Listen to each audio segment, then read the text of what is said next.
welcome to The Good Word, where we explore the paradoxes of existence through the questionable serious lens of the cult of brighter days. A cult that isn't a cult about a joke that isn't a joke, that somehow became a 20-year philosophical project because apparently I have nothing better to do with my life than create recursive meta commentary on existential absurdism.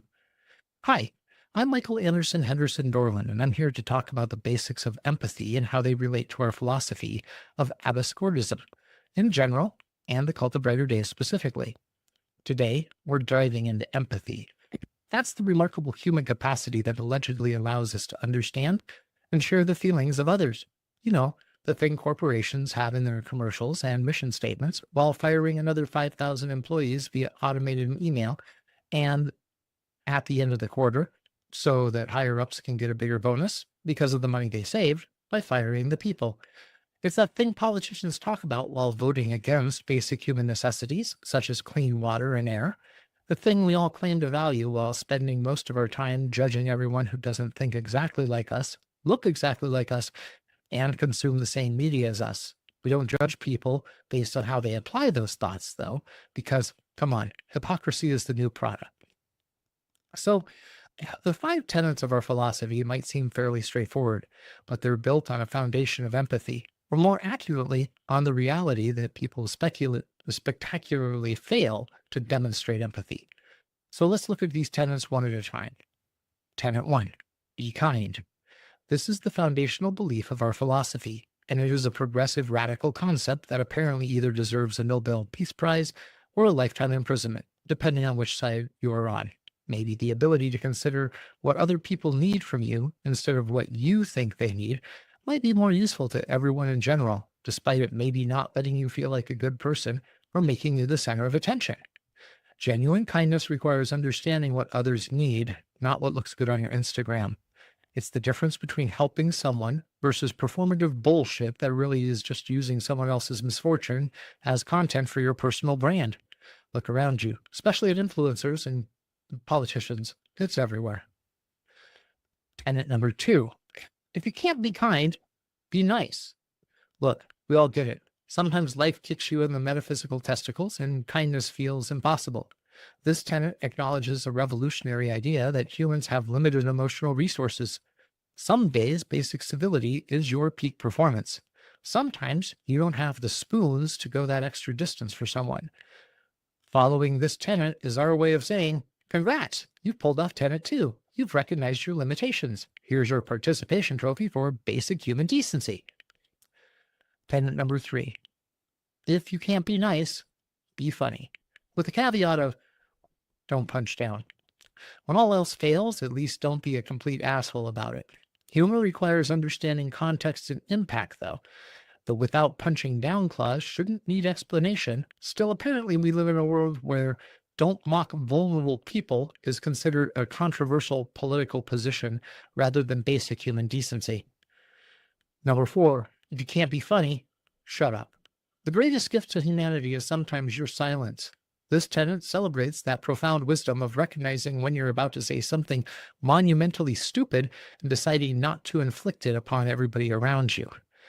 The skill notably absent from social media, cable news, and most Thanksgiving dinner tables. If you can't follow those, then five. If you can't shut up, go away. Sometimes the most enlightened action is removing yourself before someone else has to do it for you. The ultimate acknowledgement that your personal freedom to be an insufferable jackass ends where it begins actively harming the community. It's a revolutionary concept that a lot of people don't get. I understand. What's fascinating is how these tenets create a ladder of fallback positions when empathy becomes progressively more difficult to maintain, which is approximately every 7.3 seconds based upon our research in modern society. They acknowledge the reality that even with the best intentions, our empathetic capacity fluctuates wildly between literal saint and would sell your organs for coffee, depending on factors like sleep stress and whether Mercury is in retrograde. Trust me, it isn't, but you'll blame it anyway. Everybody does. Even the people who say they know it don't know it. It's a good excuse. Roll with it. Abscordism and empathy. So abscordism Balance is chaos and order through a lens of absurdist acceptance, and empathy is somehow central to this balance. Despite my having created this philosophy primarily to deal with my own existential terror and dread, rather than any grand humanitarian purpose. Empathy, like everything else in our philosophy, exists in a state of paradox, much like my bank account, which simultaneously contains both money and crushing debt. Empathy requires both emotional connection and cognitive distance. Too much emotion emerging, and you become that friend who starts crying at commercials for paper towels. Too much distance, you become a tech CEO. The golden apple of chaos, personified by in our order by George, represents the emotional connected aspect of empathy, the ability to feel what others feel, which is great until you're a family gathering and suddenly absorbing everyone's unresolved trauma like a psychological bounty paper towel. Uncontrolled, this leads to what therapists call emotional flooding. It's what I call Tuesday. The dull limit of order, personified by our perpetually exasperated administrator Alice, represents the cognitive analytical side of empathy. It's the ability to understand without becoming an emotional dumpster fire. But taken alone, this becomes a cold analysis devoid of genuine connection, also known as every management book ever written. Our quantum cat pixel represents uncertainty and my questionable decision to add it to an already complicated metaphysical framework. He reminds us of the perfect empathy is impossible. We can never truly know another's experience completely, and yet the attempt itself has value, which is the core paradox. Empathy is simultaneously impossible and essential, much like my attempts to organize my life while having the attention span of a caffeinated squirrel. So, how does this philosophical framework translate to actual human behavior? I mean, the five tenets don't seem hard. In fact, they feel almost like common sense, but really, does it? I'm genuinely asking because sometimes I wonder if anyone's actually listening to any of this and paying attention. Plus, we could use some serious feedback on this stuff.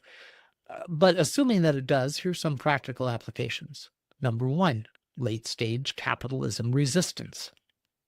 Empathy is a revolutionary in a system designed to commodify human connection and convince you that buying a specific brand of detergent is the path to spiritual fulfillment. When we genuinely understand others' struggles, we're less likely to blame individuals for systematic failures, which is why cable news exists specifically to prevent this from happening. Power structures work harder at dividing people than I work at starting new projects without finishing old ones. And that's actually saying something. Two, mental health navigation. For those of us with neurodivergence or mental health challenges, hello, everybody out there, my people, empathy gives us the dual gift of understanding others while extending grace to ourselves. The five tenets provide a framework for maintaining human connection, even when our brains are actively trying to sabotage us with thoughts like, everyone hates you, and remember that embarrassing thing you did in sixth grade? It's like having built-in flowchart for social interaction when your brain is running Windows Vista. Man, that dated me. Number three, community building. One of the most practical uses of empathy and truly our primary focus as a cult.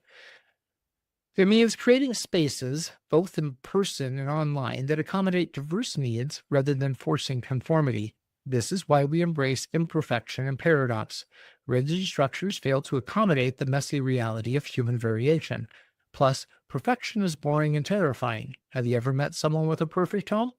Always clean, sometimes furniture covers, couches that have never been scratched despite 5 cats living there. They're definitely hiding bodies somewhere. Number four, personal resilience. Empathy towards ourselves, recognizing our limitations without harsh judgment from others as well as ourselves, creates a sustainable resistance against systems that demand constant productivity and performance. Sometimes the most radical act is saying, I can't do this right now. And that's okay, which I should say approximately 17 times before noon on any given day. Should is the key word in that phrase. I told you, I suck at this. In conclusion, empathy isn't just a feel-good concept that we put on coffee mugs to forget about it. It's a practical tool for navigating an increasingly disconnected world where we somehow simultaneously more connected than ever before, while forgetting how to have basic human conversations without checking our phones 17 times. The balance of chaos and order, the acceptance of paradox, the embrace of both connection and boundaries, these philosophical principles translate into tangible strategies for living better together, or at least not for actively making things worse, which honestly feels like a victory in and of itself these days. As we welcome our guests tonight to discuss this further, remember that perfect empathy, like perfect anything, is impossible. But the pursuit itself transforms both the individual and the community.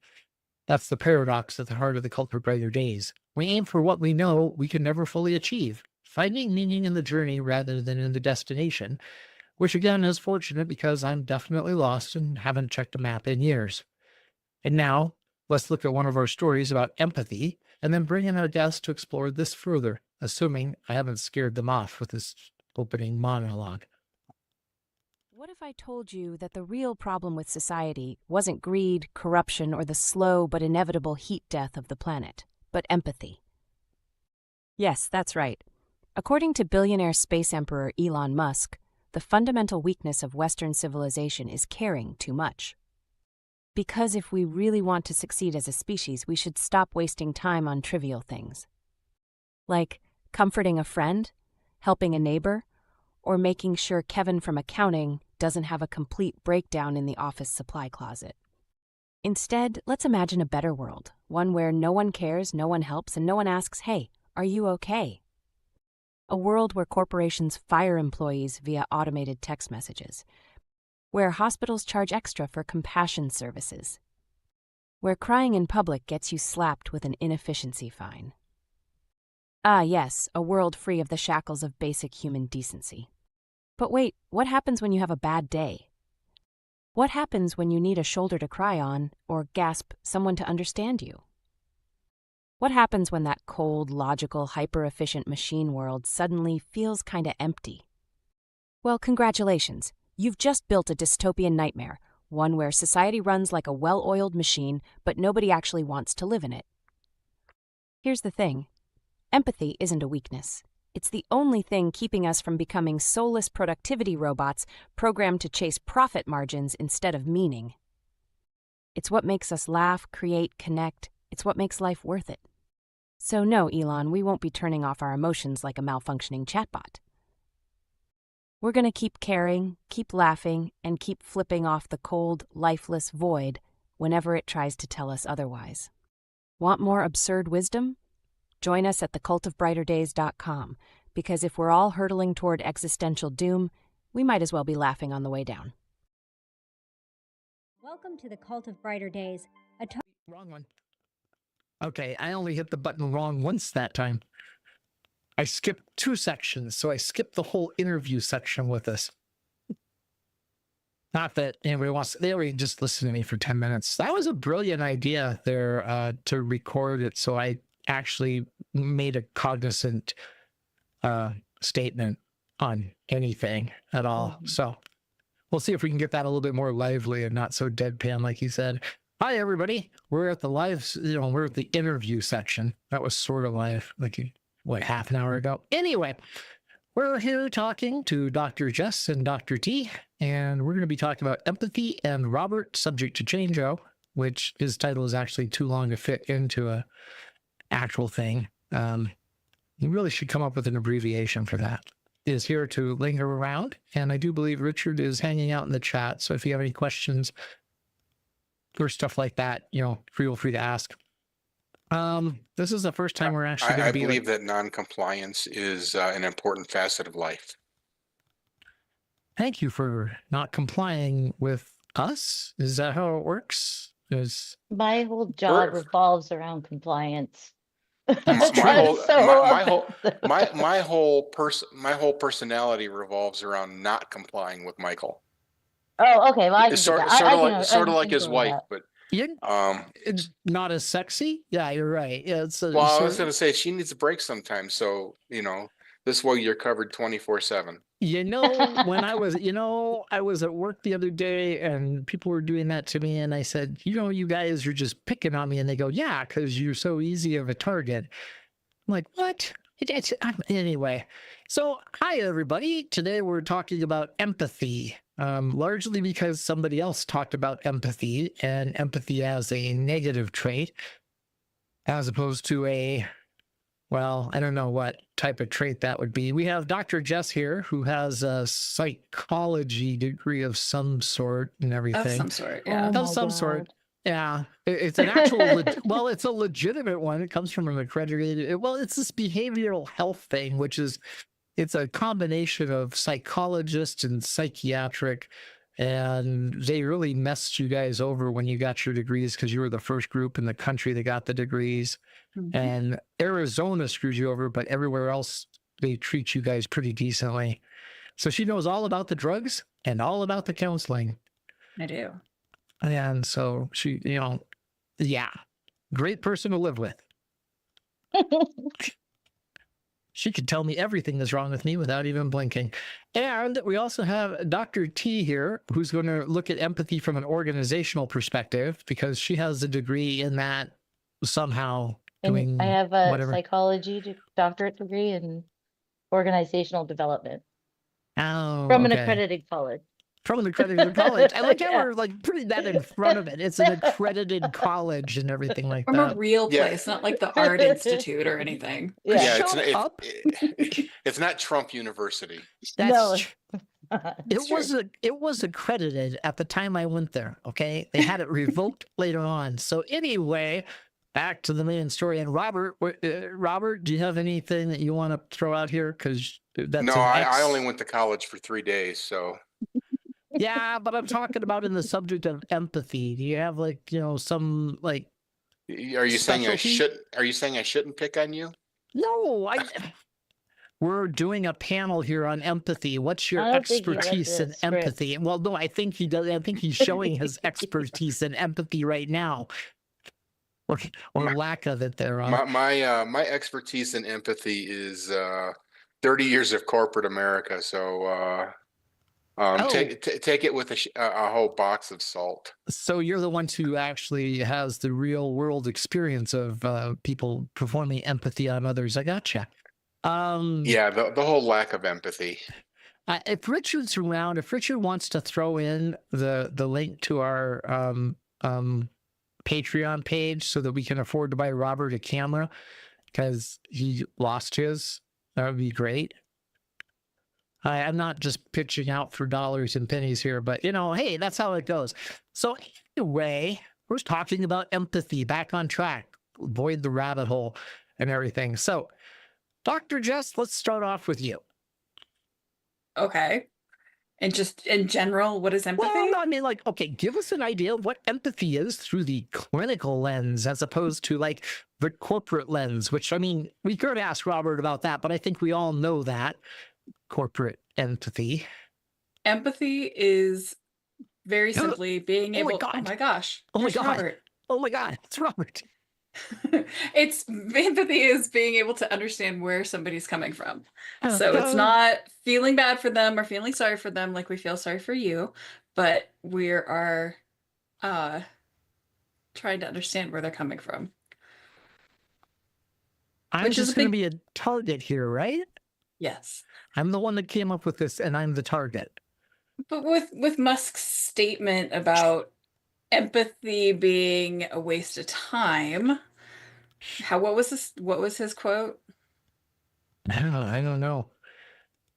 It was a disease in Western civilization or something like that. Right. I can look it up Like and everything. Person with true Asperger's going on there. How would Musk know? He's not from a Western civilization. True. No, but they are allowed to come into this country now under that emergency order. So all those South African people who are persecuted down there in South Africa can come to the States as refugees. As opposed to applying for a Canadian passport to avoid his own country's draft. Did you look? We're not political here. We're not political. Oh, now you've attracted Richard into this whole thing. Yes, Richard, what's up? It's getting crowded in here. It's almost like a council meeting. Yeah, he called it civilizational suicide. Oh yeah, okay. He was helping us out with that. Oh, Thank you. Appreciate that. So yeah, fundamental weakness of Western civilization is empathy. So, And I mean, as a psychologist, like I completely disagree with that. That's not how we function. We function by having empathy, by understanding other people, by getting it. well, but here's the thing. Let's continue that. He says, I believe in empathy, like, hold on, he says, got an ad pop up. It says, I believe in empathy. Thank you, Snopes. It just decided to like move it around. I believe in empathy like I think you should care about other people, Musk said on the Joel Roland podcast. But you need to have empathy for civilization as a whole and not commit to a civilizational suicide. So untangle that word salad for me, counselor.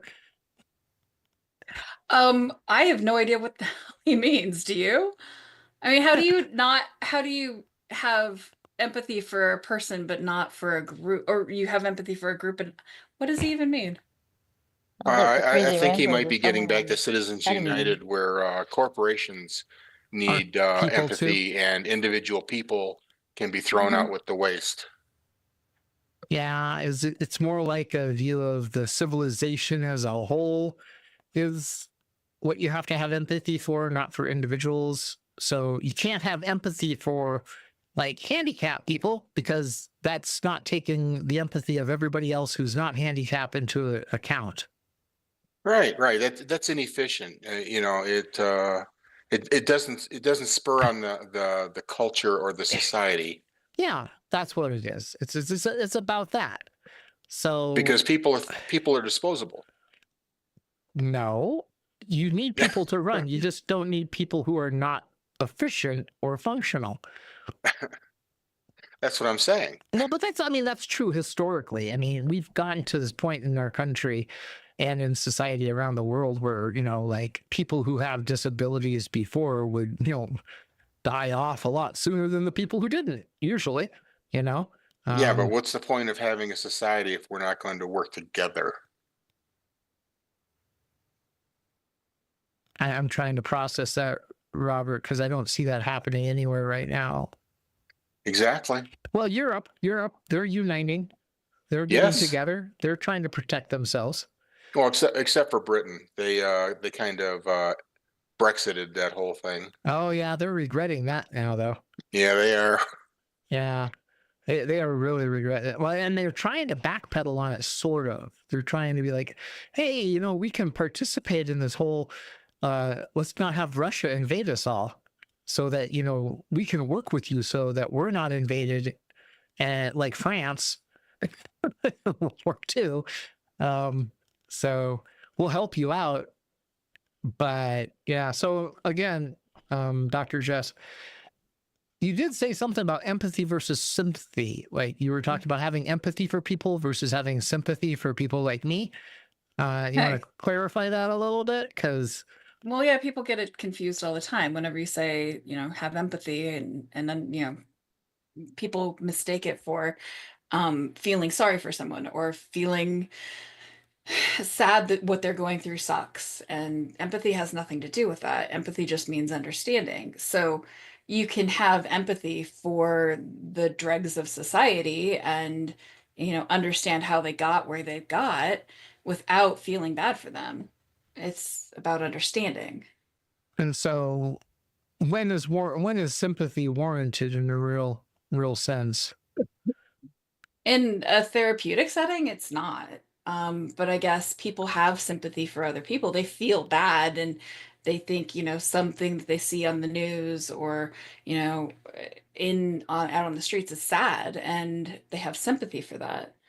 When we send our sympathy for, sending condolences, I mean, that can make sense, but it doesn't usually make anyone feel better. It doesn't fix anything. Empathy is understanding why somebody feels a certain way, and understanding why gives you the ability to try to change it.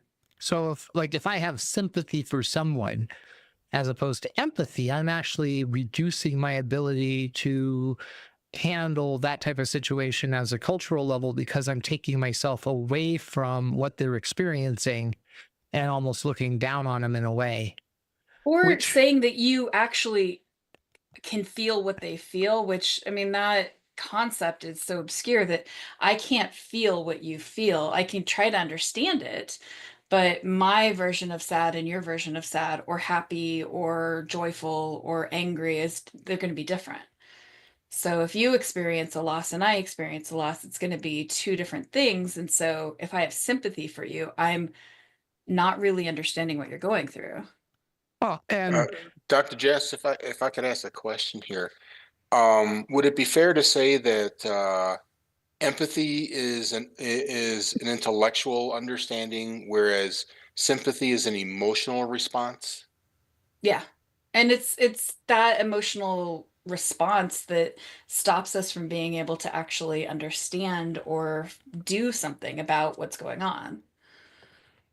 Yeah, I, going long before my many years of corporate servitude, I remember uh, back in high school when they were attempting to indoctrinate me, um, because it was a religious high school and had required religious classes. One of the things that was mentioned was the root for the word sympathy is simpatico, I believe, Mhm. um, which means to suffer with. Mhm.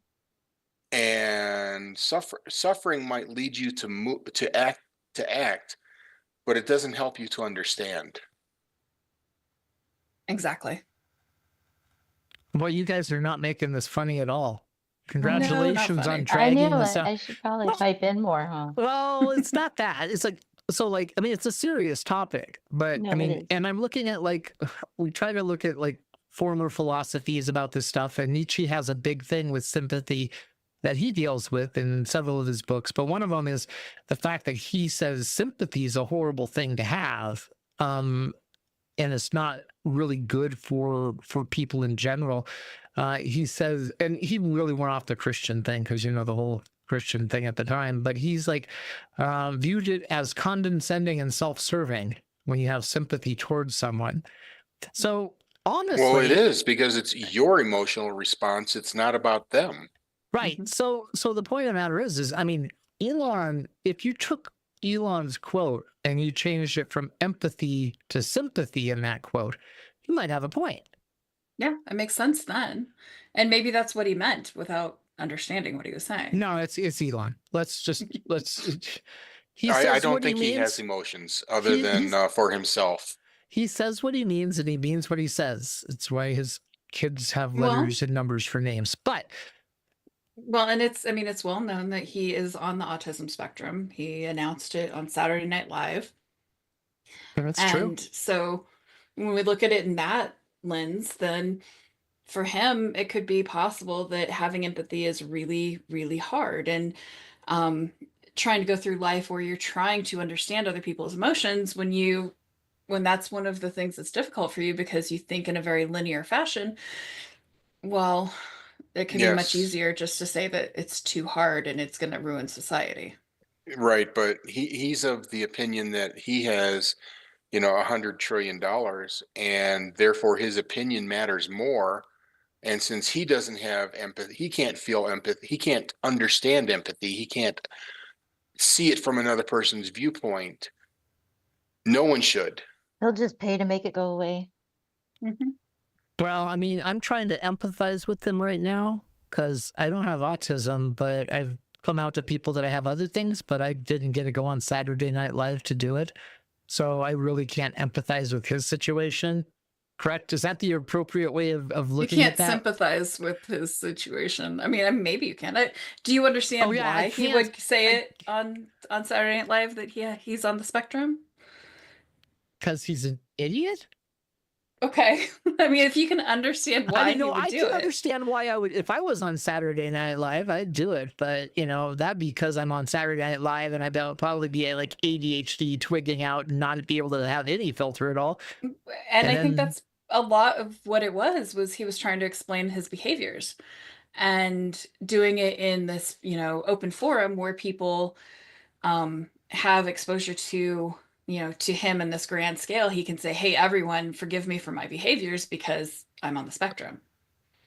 Yeah, but he's still a whiny bitch, so we don't want to like give him any props here. Okay, so Well, that's I'm gonna punching up. I want to point out that's I'm punching going up. to pull Oh, don't even do a it. red card here, and say that show me the paperwork, show me the birth certificate, show me the doctor's diagnosis, because too many people claiming it are self-diagnosed, I'm sorry, Robert. and You have he's seen just my looking. paperwork.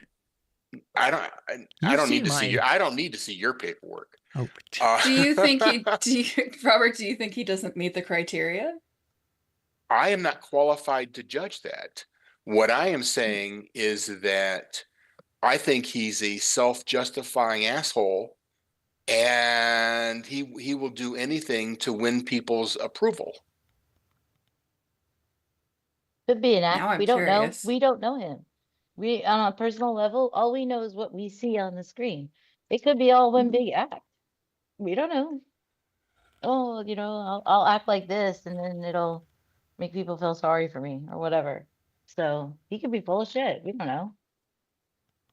I Yeah, think but that's it. I think that that's doesn't matter how he acts. I think we could just Yeah. assume that in the first But that's place. what I'm saying is he could just come out and say, I have this and act like that. Like we don't know the truth.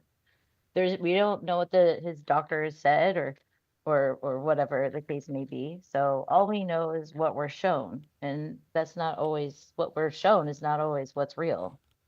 Okay. so going back a step, if he is truly on the spectrum to the point that he can't have empathy, he should not be in charge of Doge.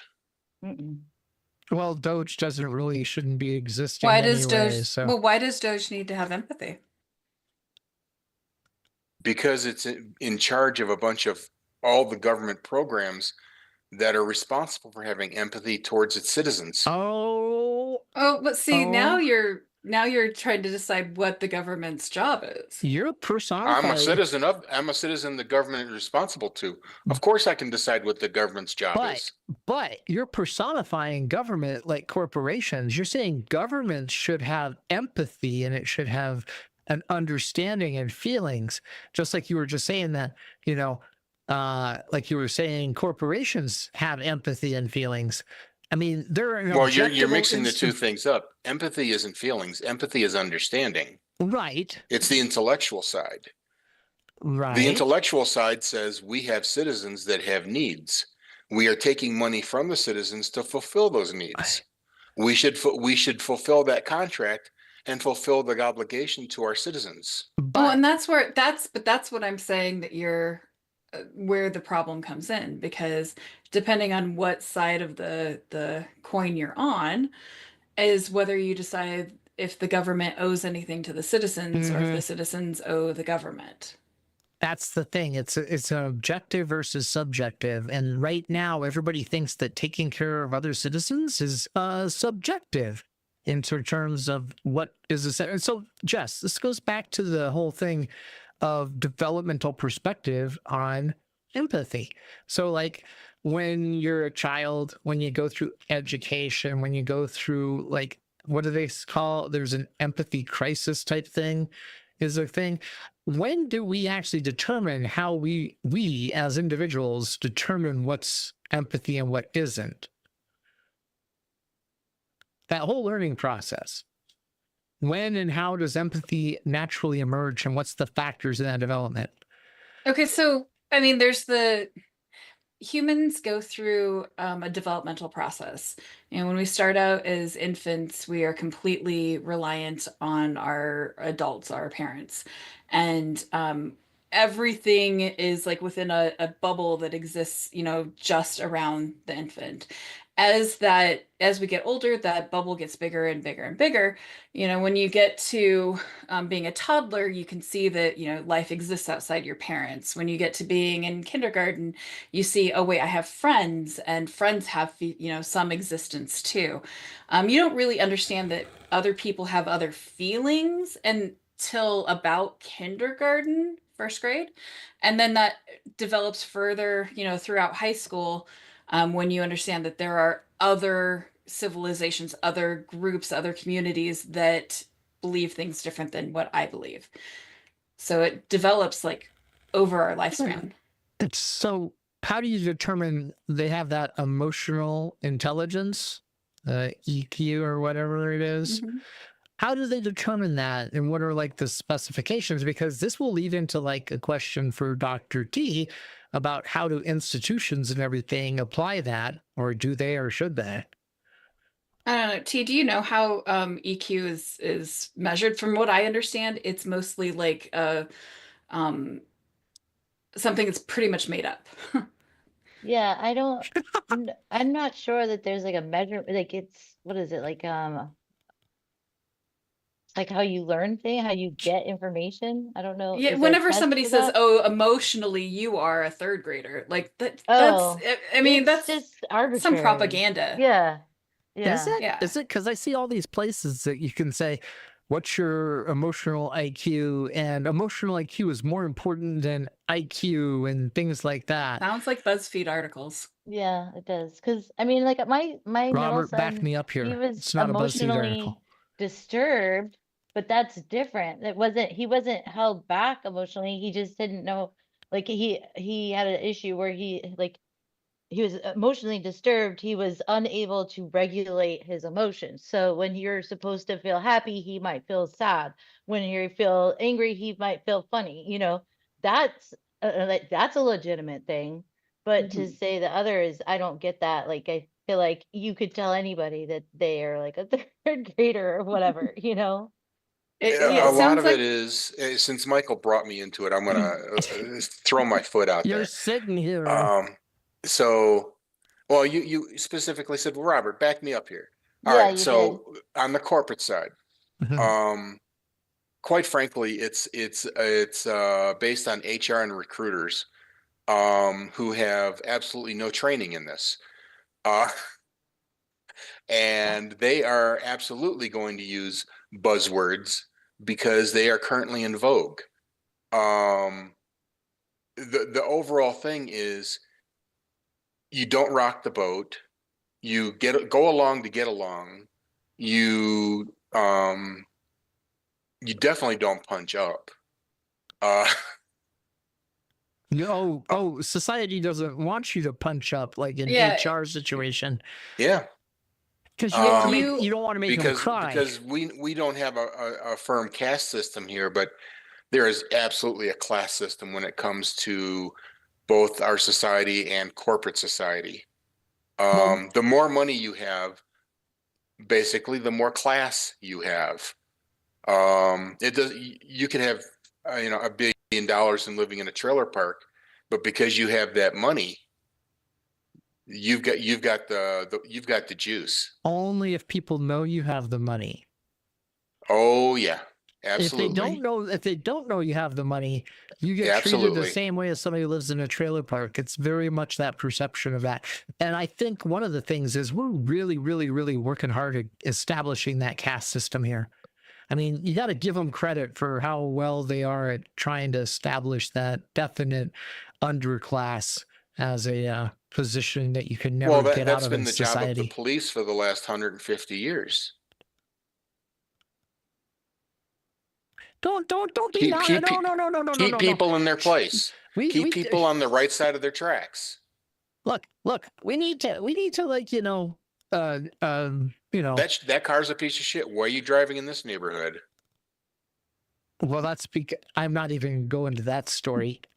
Well, if if we combined, I guess, or go back to what Robert said about, being a part of HR, I mean, he's right. There are a lot of what what Dr. T and I do has been subjugated to HR, and they take these personality tests and use them to decide if somebody's going to be a good fit for a job. And those ones do things like say your emotional IQ. Um, and there is some research to it, but it's not backed research, it's not strong research. And I mean, it has been shown that it is prone to subjugating people and creating this caste system where it just breaks apart our society and gets rid of the people that they don't want based on their language and how they speak and how they act.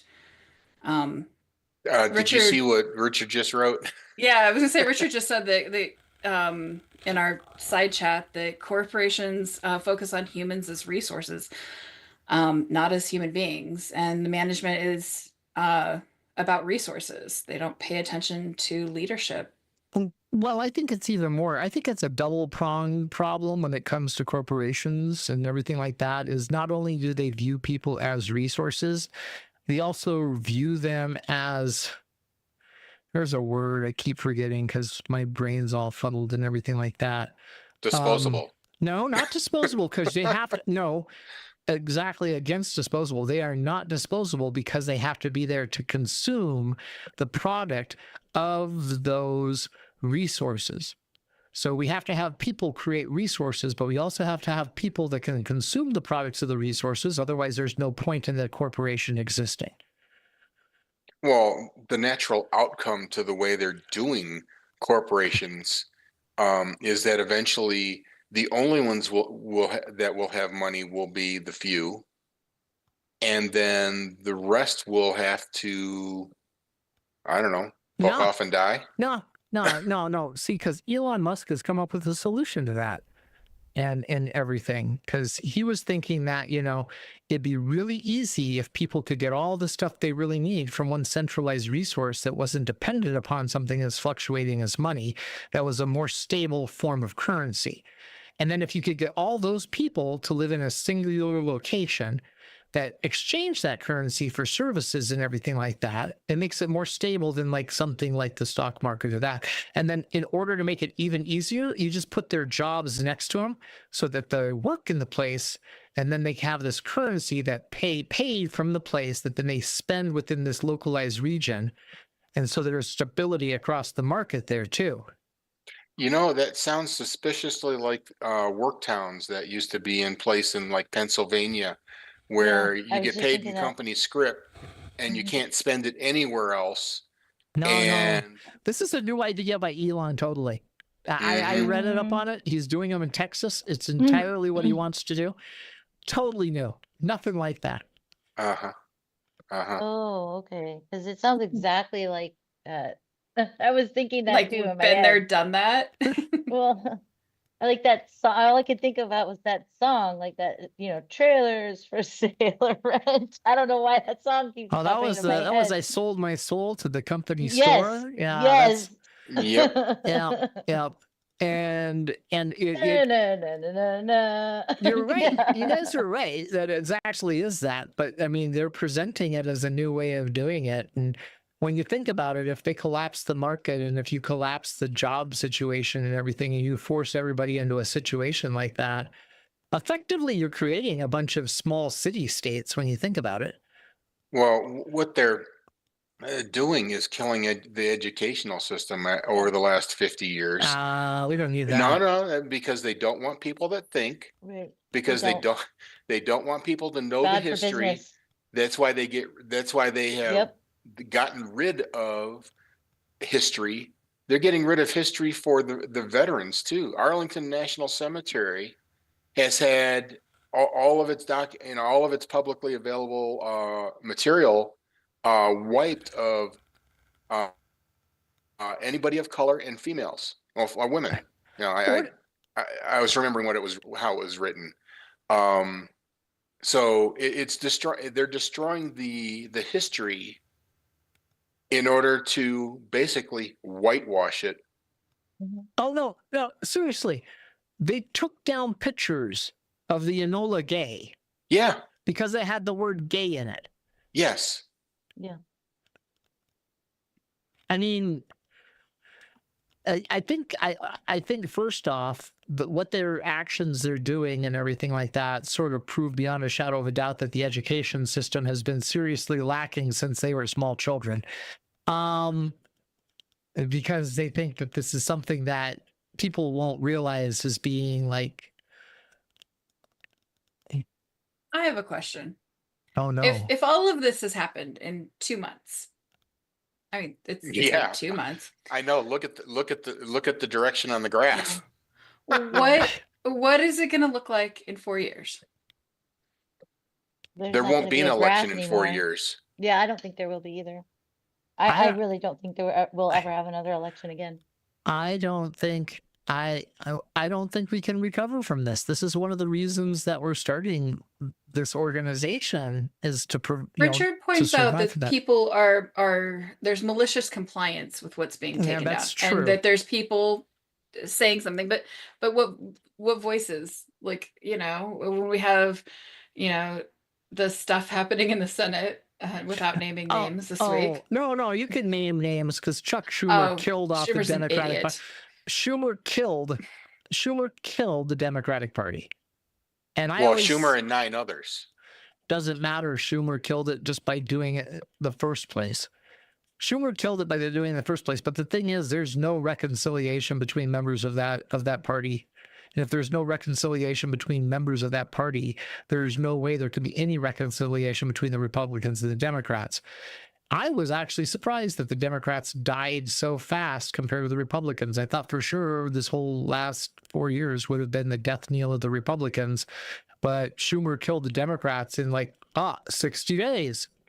Do you want the ultimate conspiracy theory about it? Oh, yeah, because we need you let's hear around. it. We need to Sure, have a why not? conspiracy theory thrown out here in order to get people to watch us. Make sure it's good, because when I tell people out there and we do a clip of this, I want them to have a good, solid conspiracy theory to latch onto here. Right? Okay. Very believable, please. Not believable, just good. So both parties get their money from the same place. Billionaires. Yes. That's a conspiracy theory? That's not a conspiracy theory. It's well known. So the billionaire said, "Stop this shit. Put it through." Yeah, that was obvious because Chuck Schumer had a call and then the stock market didn't crash. The next day it went up a little bit. I'm not seeing the conspiracy here. Now, if aliens told him to do it. It's just that whole 1% against the rest of us. Yeah, there's no conspiracy there. It's just a lot of people turning their eyes away from it and banging their heads on a desk until it bleeds. Yeah, well, I'm sorry I can't come up with something more fantastic, but quite frankly, it is pretty. The two-party system has been failing for a very long time.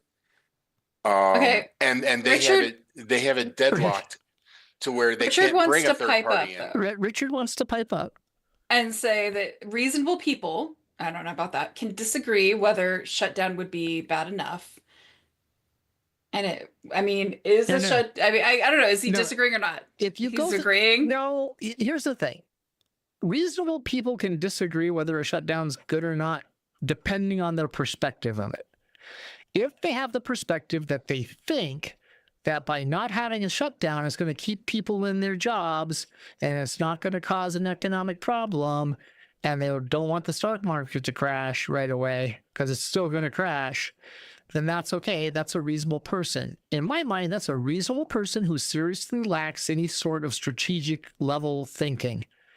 That's the type of person who can't figure out how to plan out your menu for the next day, let alone the next week. Okay, because they're only looking at the surface level stuff. I think anybody who has any sort of long-term understanding of how everything works would realize that this was the only thing that the Democrats had over the Republicans to stop anything from happening. And by doing this, they gave away, they could all go home. All the Democrats could go home for the rest of the year, and it wouldn't matter now. I go back to my question. Okay, so we're never going to have an election. That's what you guys are prophesizing. Yep. Well, if we do, it's going to be really whack. And And what does Well, there's going to be a Republican-led federal group that's going to be in charge of the election now to oversee to make sure that it's fair. Okay, but if we look at what is going on right now, with the Doge and with all of this stuff, we're pulling out of funding different, small groups. We're pulling out of funding humanity, right? We're pulling Mhm. out of having empathy for people. And if the government just becomes this entity in DC that doesn't actually affect the states, but on a very small scale, what happens? We moved to California. I don't know why I have to pay taxes anymore. No, hold Like, on. I'm Well, so confused by this whole thing. according to Trump, you're not going to have to pay taxes if you make less than $150,000 a year. That was his new announcement yesterday. Yeah, until they want to lower the taxes on the people making over $150,000 a year, and they need to make it up somewhere, Well, like he's done so far in both of his terms. his numbers don't match up, and anybody who can do basic mathematics and understands finances can just ignore whatever they say accounting wise. But here's the thing: one advantage out of this that could come out of it and everything is that when you say something about they reduce all the federal control over everything, they reduce the federal spending in education, they reduce the federal items in that also means that the states don't have to pay as much money into the federal government on a state level. Okay. Because they can just say, okay, well, you're not doing that. You're not giving us any money back. You don't need to get any money. And they can basically cut off any state that's taking more money than they're using. So technically, if everything went to hell in a handbasket, but we still were the United States, we could actually move to California and be pretty okay, because California would have more money to spend on their own people under the system than they do right now. Because for every dollar that California spends into the pot on the federal level, they pull back like 60 some cents. So 40 cents of California's money is going to these red states who pay in $1 and take out $1.45 per dollar. Well, and And okay, that's so good. maybe think I'm that's just what they being want.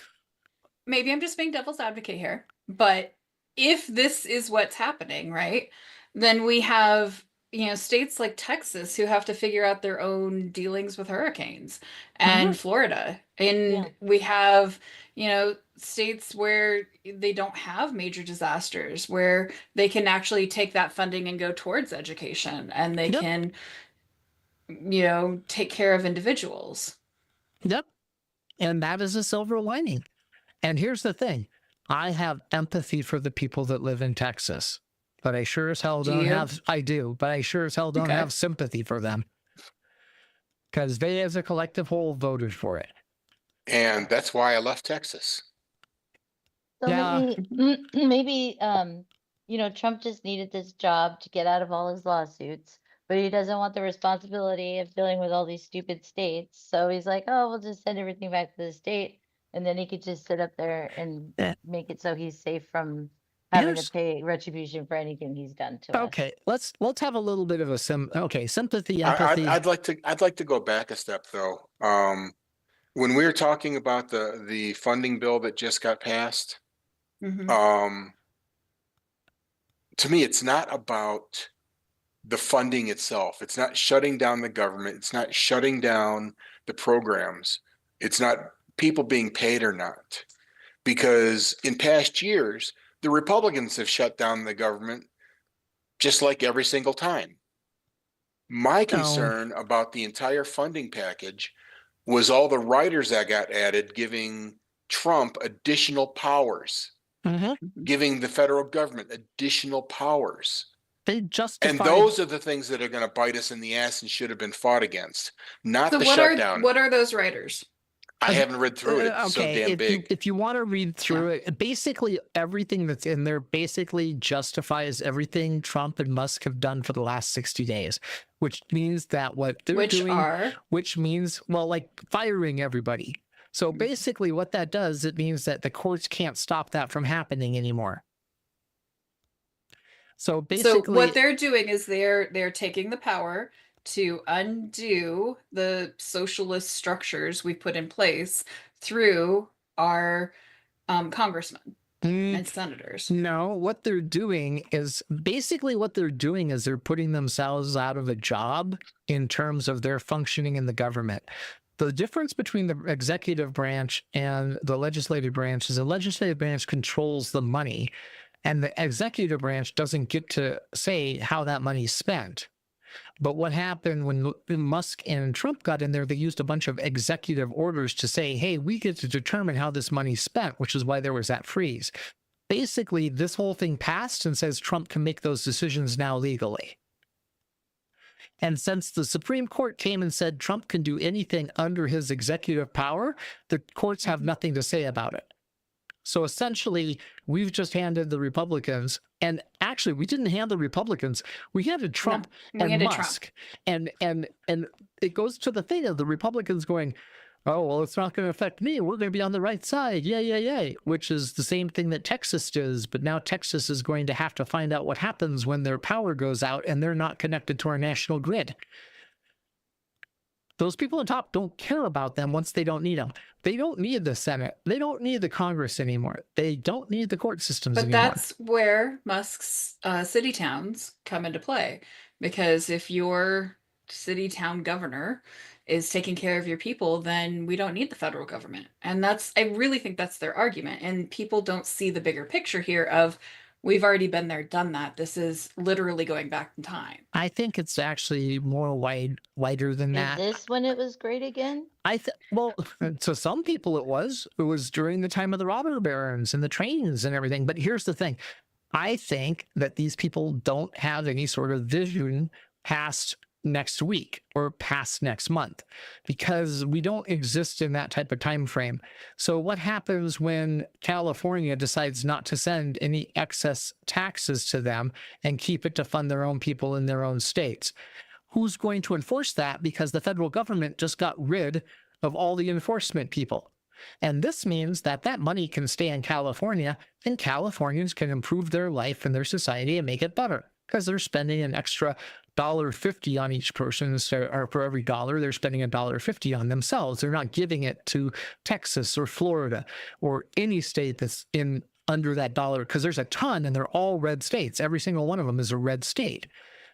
And okay, so like to bottle that up, right? We're all screwed. Yeah? No.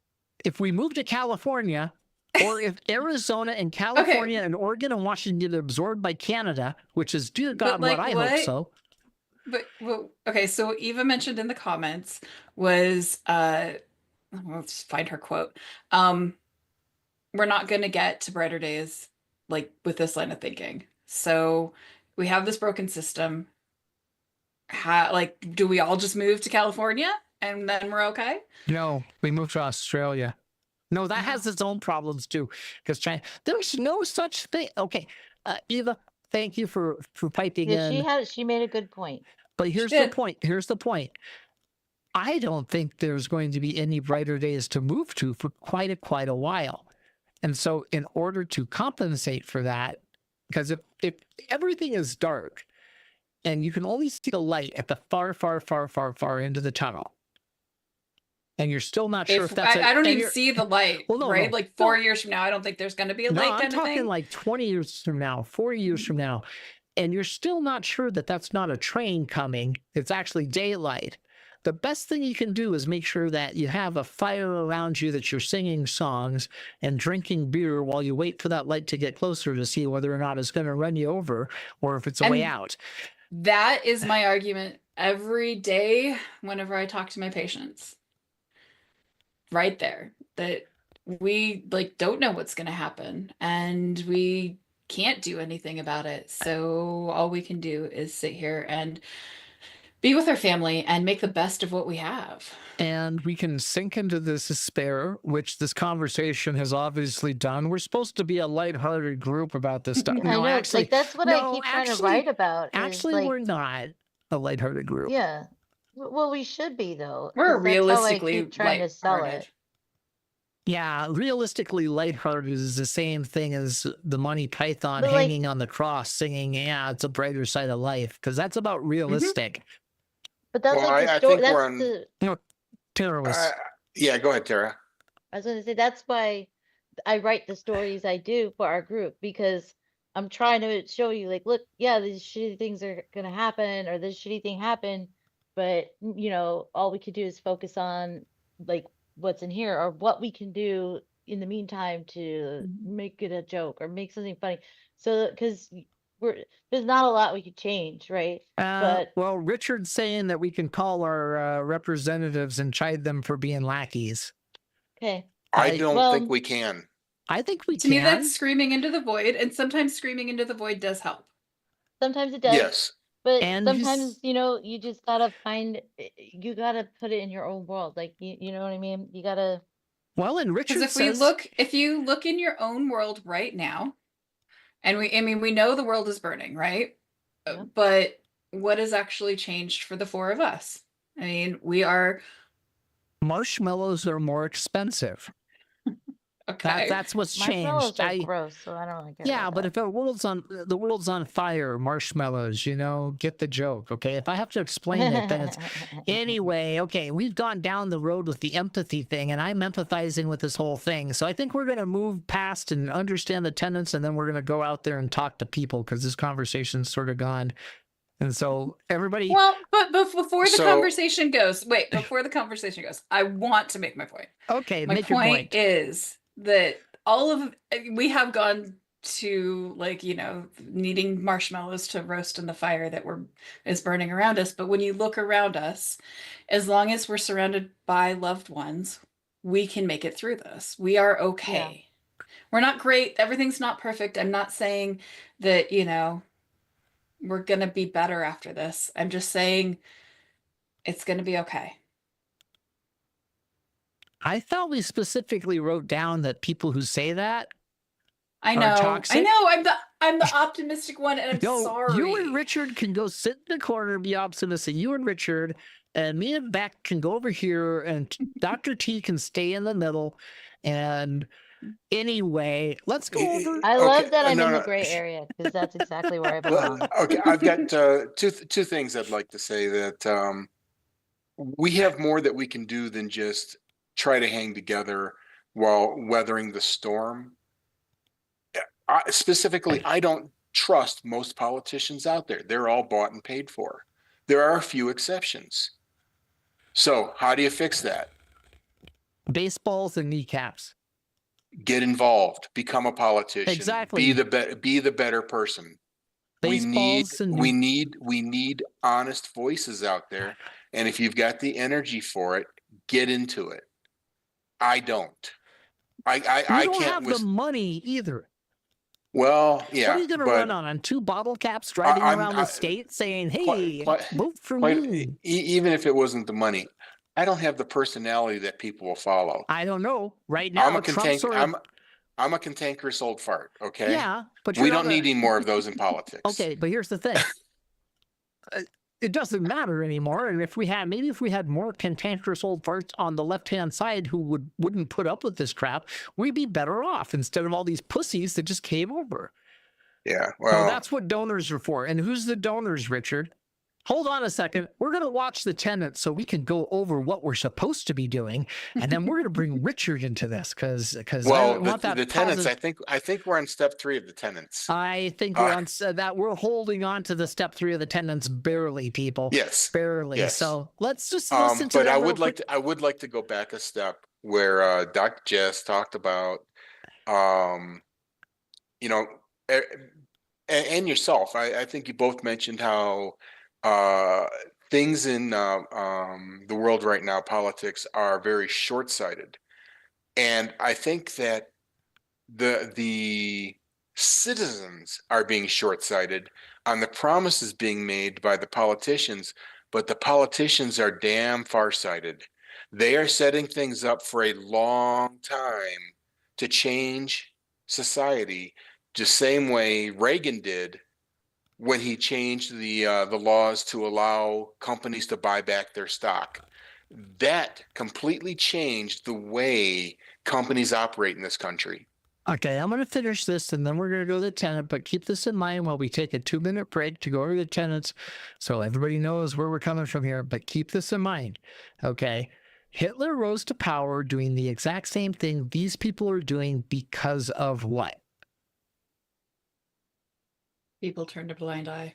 No, depression. The Great Depression hit there, and the government in Germany got slapped with it majorly, and it gave Hitler the chance to get his foot in the door in order to do that. Okay? There's one major difference going on here that might be the saving grace of everything. Because you can't be the people that caused the Great Depression, and you can't be the Nazis that fixed it at the same time. Why not? Trust me, you can't. I have a specific. We'll talk. All right, let's go to the break.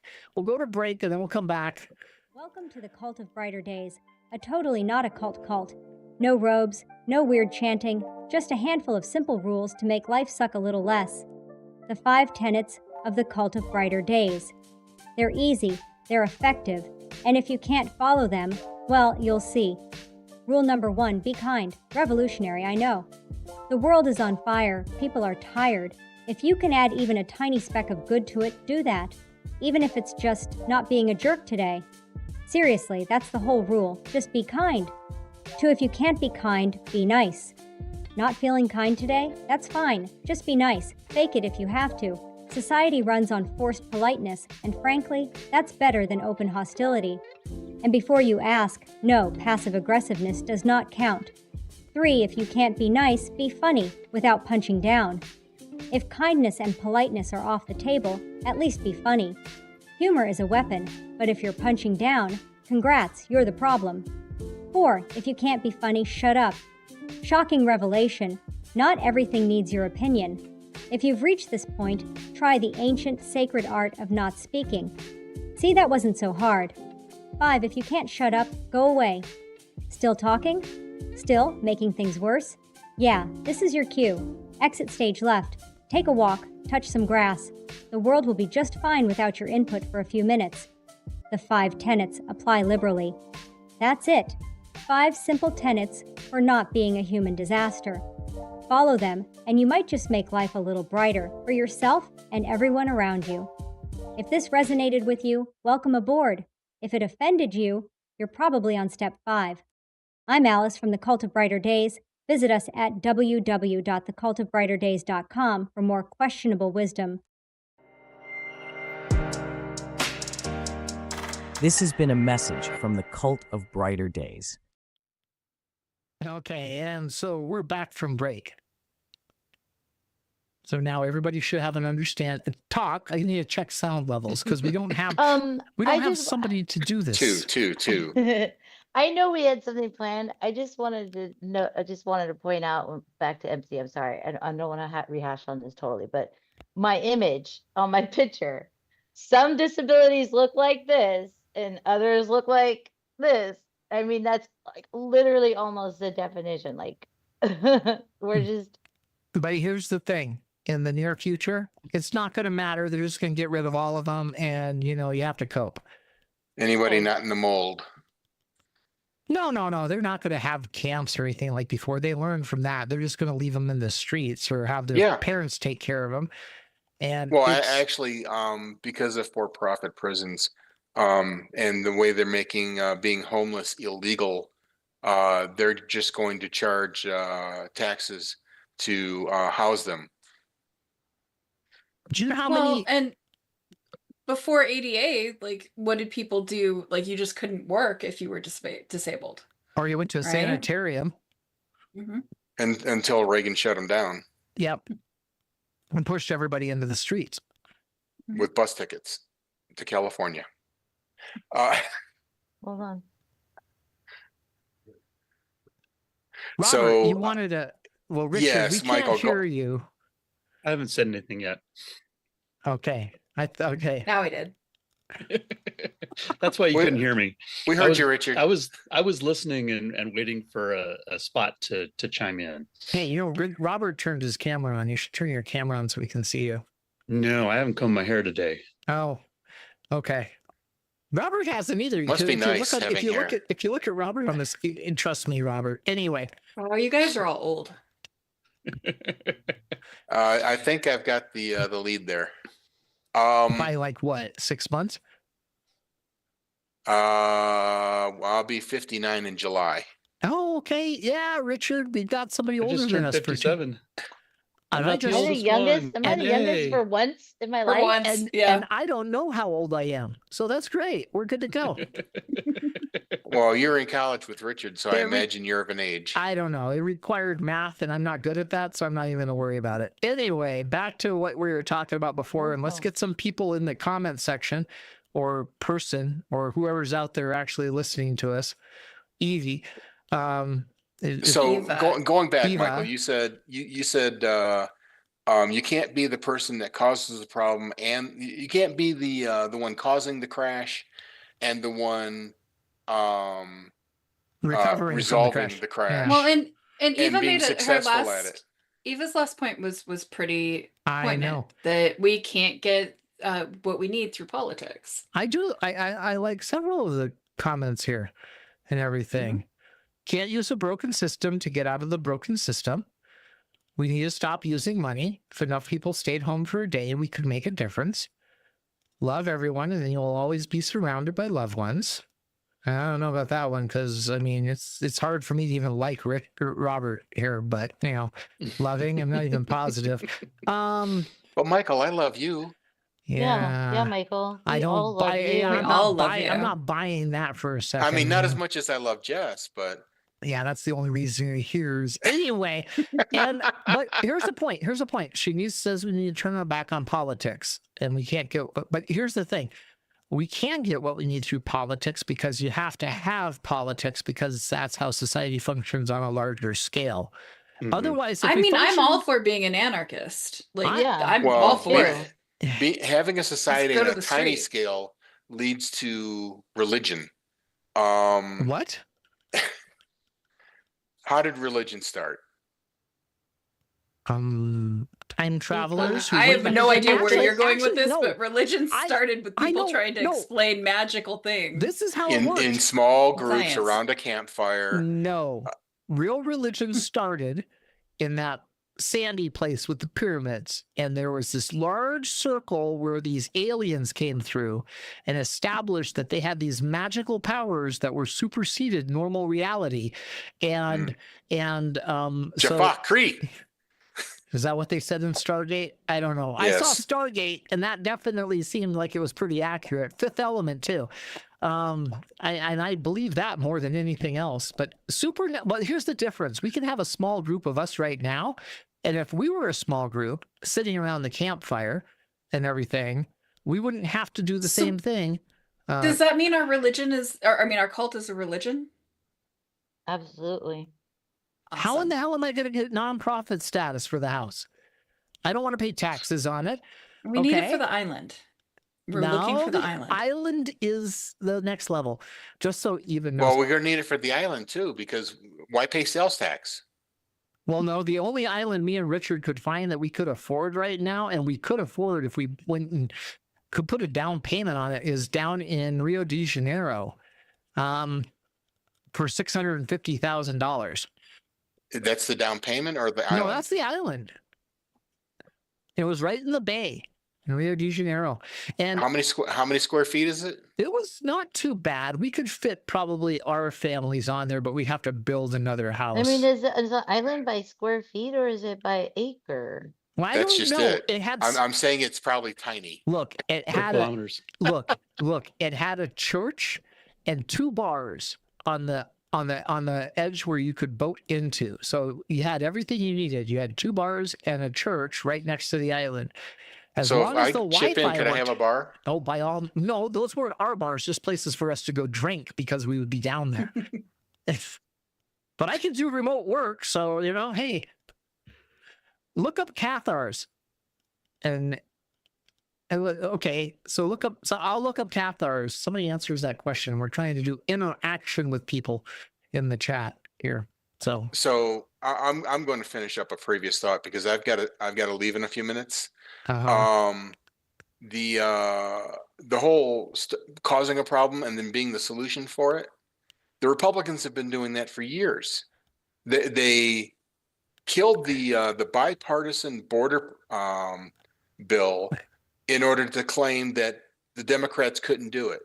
They voted against the bill that they helped create. Okay. Trump had a conversation with Netanyahu. Now Nevada. Netanyahu. Yeah, Netanyahu. To delay the prisoner exchange and the ceasefire with Hamas because it was the election cycle. Correct. Okay. I'm gonna ask you a question so you can clarify that. And you're right about all those things that the Republicans did. Name one thing they did to fix any of those problems that actually fixed it. Oh, they claimed that No. they were the only. No, they claimed. What I'm saying is they claimed that they were the solution for it because the Democrats were failing, and the Democrats were failing because they were interfering. Right. No, I get that. But see, we don't have to worry about that now because there's no way the Democrats could interfere. The only thing the Democrats could do that's to because they're bought interfere, and paid for. the only thing the Democrats could have done in the next 2 years was given away by Schumer. The Democrats could literally go home right now and it wouldn't matter. The debt ceiling's still coming. Did you read those adders to the right on that they did? No. Did you? Yeah, because it gives Trump basically that free reign. Which is okay. I'm gonna need an actual quote on that. All right, Yeah. give me a second.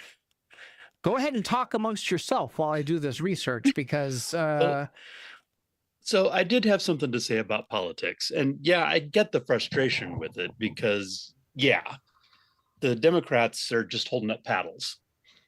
And no, that's not enough. It's not good. It's not worth it. It's not effective. So the Democrats need to step up and do something. I think that shutting down the government actually probably would have been the right thing to do, even if the Democrats did get all the blame for it. But I can definitely see the other side of the coin, where if the government is shut down, that's half of Elon Musk's goal as it is. I mean, he could swipe his hands and say, job finished, I can go home now. And take a Maybe hefty that would have been a paycheck. good thing, maybe not. But the fact of the matter is that I don't share your pessimism about the future of elections. I think it's too early to claim that we're never going to have another one. Partly because it's the states that decide on elections. And the states that would just not have elections are already run by Republicans anyway. So at least 2026 is still going to be open and people can still run. Arizona. I have a thought too. Okay. Can I respond to that real quick? Real quick. I just want to point out that that's not always 100% accurate. Arizona went for Biden in 2020, and Biden won Arizona, which is a red state. And then the state Senate went through and tried to pass legislation that prevented anybody from doing the state election from determining where the electoral college votes went, and it all fell upon the state Senate to determine where those electoral college votes went, regardless of the popular vote in the state. It did not pass this time, but it's a purple state, but they are still trying to make it so that all those votes go red, regardless of how many people in the state don't vote that way. And there's other states that have the same thing going through their state system. The key here is trying to. They haven't succeeded yet. Let's not give up today. That's why you're here, Richard. You do realize that, right? Yes, I'm happy to fill that role. You are the other side. You are the George to my Alice. Because George is doped up on LSD and has no concept of reality. That's a joke. Excuse me for a second. That's a joke. I take offense at the idea that I am not in reality. I'm I'm joking about that, Richard. Jeez. I thought Richard was Alice. No, not by any stretch of the imagination. Okay, I have a whole like I don't agree with you guys either. I think we're gonna have elections, but I think of it for a completely other reason. Show elections? And that is? Yeah, I'm waiting for like, am I still here? Because I mean, Trump is 78, right? He is older than dirt. If he doesn't trip over his own feet and like give himself a concussion in the next 6 months, I will be surprised. And then, I mean, we're gonna have Vance, and Vance is an idiot. No, but Vance is owned by the tech bros. Totally owned by the tech bros. He'll do as he's told. Idiot. He will do as he's told, but he can't get anything done because nobody believes in him. Well, nobody likes him. Yeah. See, here's the worrisome thing. I have a conspiracy theory, Robert, that's better than the one you had, which was not a conspiracy theory at all. Doge got into the Treasury Department and messed around with their computers, right? And so I'm just waiting for when Trump dies, somebody to hit a button and all that Treasury money gets transferred into cryptocurrency and then transferred into somebody's wallet directly through some backdoor password worm. And they just take all the money out of our government in one fell swoop. Yeah. I don't think they're going to have to do that. Yeah, I think they're going to legally siphon it. No. Yeah. I think we already have a president doing car commercials. But the only reason that's working right now is because Trump has this cult of personality. See, that's the thing. Trump has this cult of personality. The minute you remove Trump from the equation, you're going to see this den of vipers try to devour each other as somebody tries to fill that void. At that point is when you pull the trigger and you take all the money away from the government because you don't have to worry about anybody doing anything because everybody in the entire government's infighting amongst themselves until the whole thing is done. Okay. So how familiar are you with crypto? I'm familiar enough to think it's just something stupid. Okay. So those funds are trackable. Yes. If you put it into a wallet, they can see where it goes. And what legal justification do they have to take the money out of the wallet? They can't physically take it out of the wallet. No. What I'm saying is what they can do is track it, and when it's used, grab the person. How? On what basis? You're going to go to the Cayman Islands and they're going to grab somebody at the Cayman Islands or in Russia? You look, when it comes to a crypto wallet and when it comes to the federal government's money, yeah, they'll send in SEAL teams. I don't think there's going to be any money left to get. Well, no, seriously, Robert, I would like to think that and everything, but based upon if Vance was in charge at the time, I don't know about that because he's owned by the crypto bro, and they would be the ones that took all the money in the first fucking place. So what happened to the guy what was the name of that crypto exchange that I think Sam Bankman-Fried? That was an exchange issue. That was an exchange issue. There's a little bit of a difference on that one. He had the money to pay him off the same way the guy that created the Silk Road did. Well, the Silk Road just got a pardon from Trump because he he did. At January 6th. Because he had a whole lot of money that was unaccounted for. Well, no, but I mean, he also, do you think that's why they pardoned all of the January 6ers is just to get him out? No, it was to provide an army for the next time Trump needs to do something. Okay, that's not really an army that much. They're sort of all pathetic. No, but that's the seed of an army. Now the rest of his followers know that they can get away with it too. Those are the brown shirts. Yes. Okay. They know they can get away with shit now. Yeah. Okay, that still doesn't disprove the conspiracy because mine still is a conspiracy. It's not fact or anything, so just ride with it, okay? Somebody had a good conspiracy theory today. That's the point. Now, what you really should have talked about was that they went into the Social Security Administration with those same damn laptops that were not government security certified, were not provided by the government, that they were personal laptops. The same ones in the Treasury. Yeah. But guess what? Do you think the government cares about the money in the Social Security Administration? Well, no, not at all. Because Congress gets paid out of a separate fund.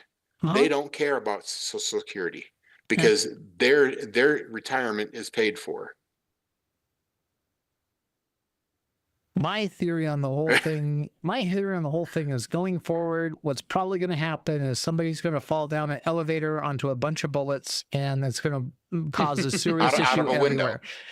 Yeah, that's my. Okay, so, like, I don't know. I kind of feel like we've gotten very, very, very political, and we're yeah, supposed we're to not be supposed to be we're political. supposed to be talking about like how to be humorous through this or whatever, and all I have heard is a lot of doom scrolling, which is what we're not supposed to be doing. Well, no, we're supposed to be doom scrolling, but laughing at it while we doom scroll. I'm not laughing. This is well, boring. maybe you should ramp up your humor. Okay, are we laughing? Because I haven't heard much laughing. I'm speaking up. That's why I'm speaking up. Is because exactly that. Like, okay, cool. All this doom and gloom and all this stupid shit is happening. Yeah, it's well, whatever. Maybe you should have empathy for me and having to deal with all this stuff. That was a joke too. These are not working out very good. I'm gonna go sit in my corner here. Why don't you guys? I'm still trying to find out the debt ceiling thing. Who cares? Like, why don't we just try to make something like funny? Like, I want to talk about Tesla. Okay, where do we get our Teslas from? All right, so like that's what I came here for. Don't make fun of somebody who's had a stroke. That's all I gotta say. Don't make fun of somebody who had a stroke. Is that the reason why he called it? Well, that? I mean, but that's one of the symptoms is that you sometimes have is the slurring of words and things like that. And no. Okay, I tried. Well, I tried. Asked everybody. for medical people to back me on that. No, Teslas are good. I like the fact that it's a used cars system. I mean, it didn't make me want to go. Do you know why he did that? I found out why he did that. It was because Elon was throwing a hissy fit in one of his meetings with Trump and all upset and crying about his stock.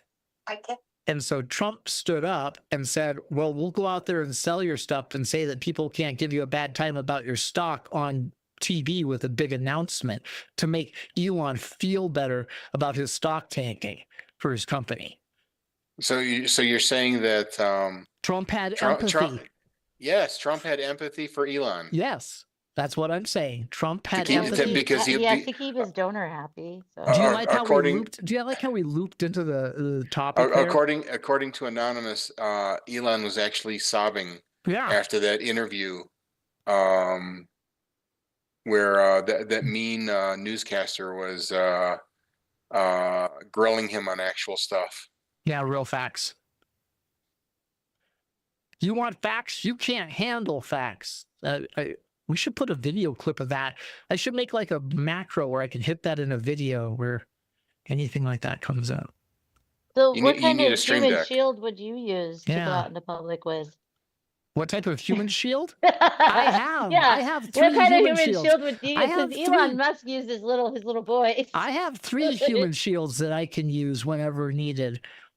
3? 4 if you include the scooter.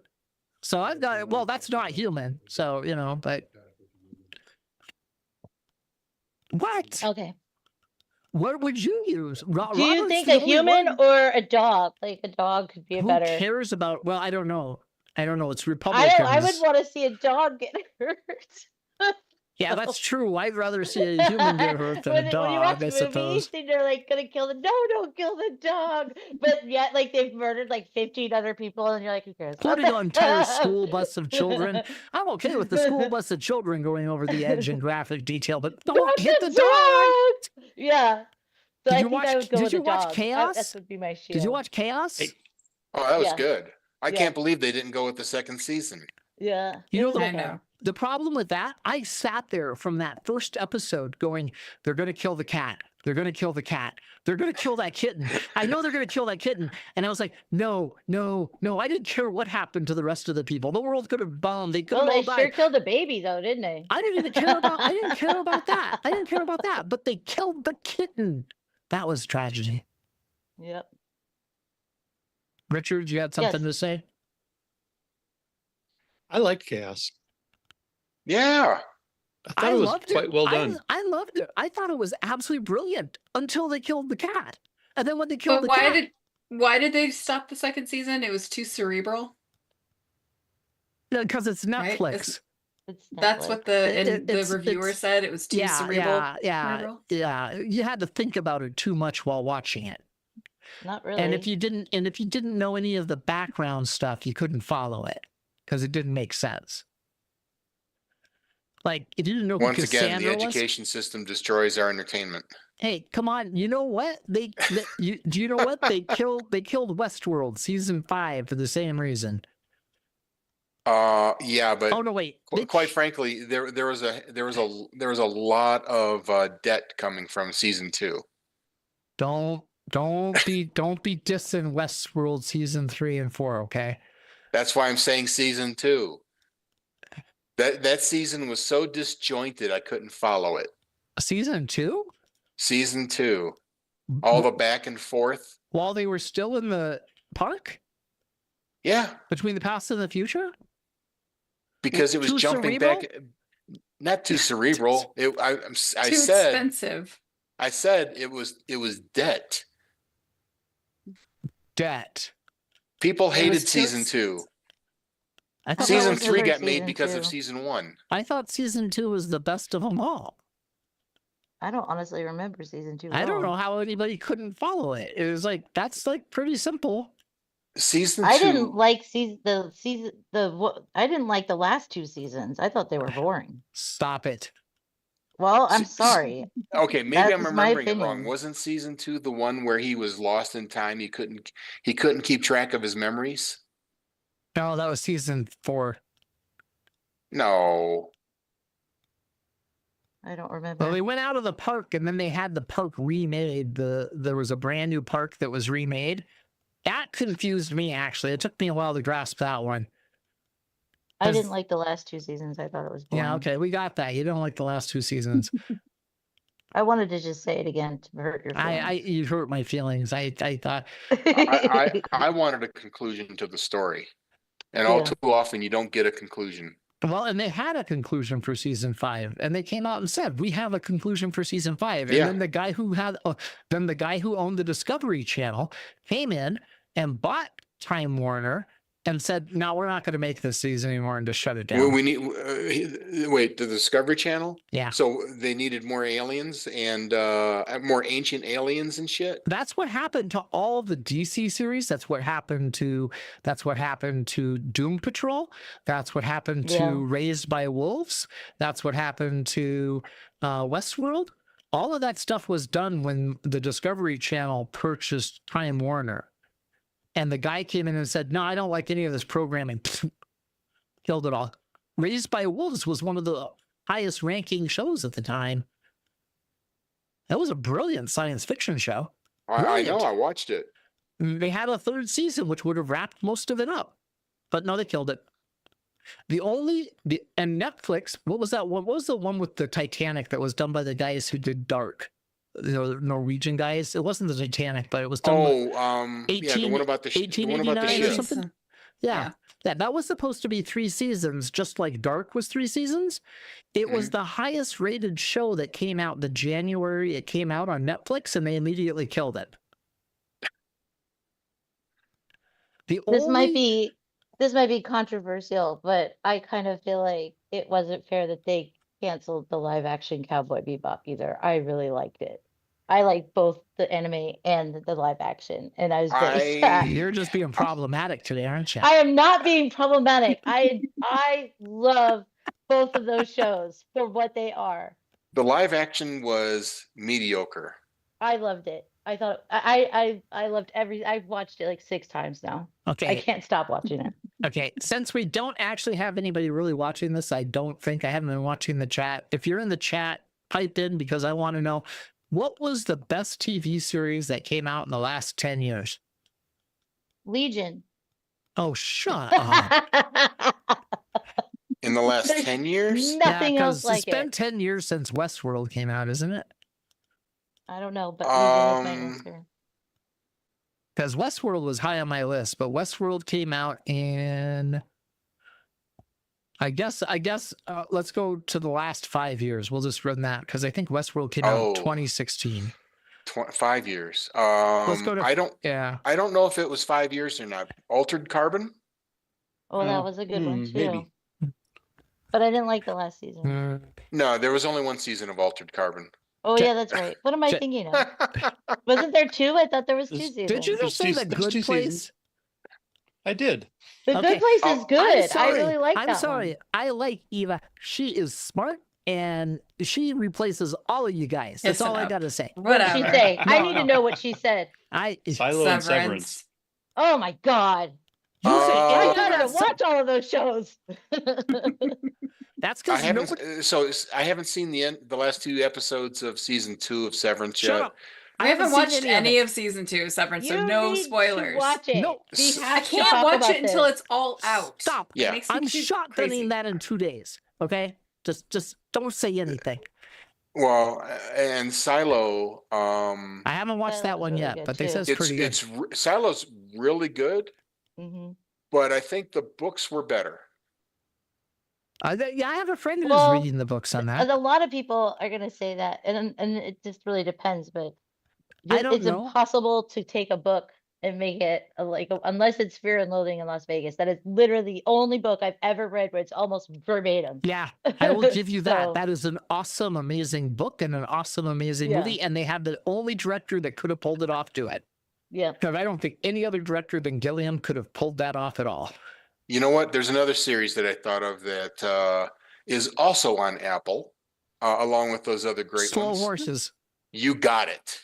What about Blue Morpho or not the Morpho Machine? What is Oh it yeah, the called? Morpho Machine. The The lotto big lotto. one. Big lotto. Haven't The seen big it. lottery. That is great. That was Big good. Lotto.